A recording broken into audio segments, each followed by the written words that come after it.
सनत उत्पन्नं महादेवस्य च प्रियम्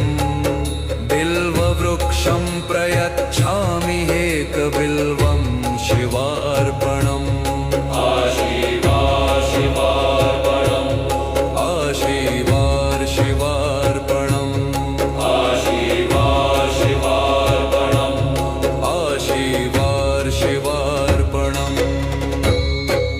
दर्शनं बिल्ववृक्षस्य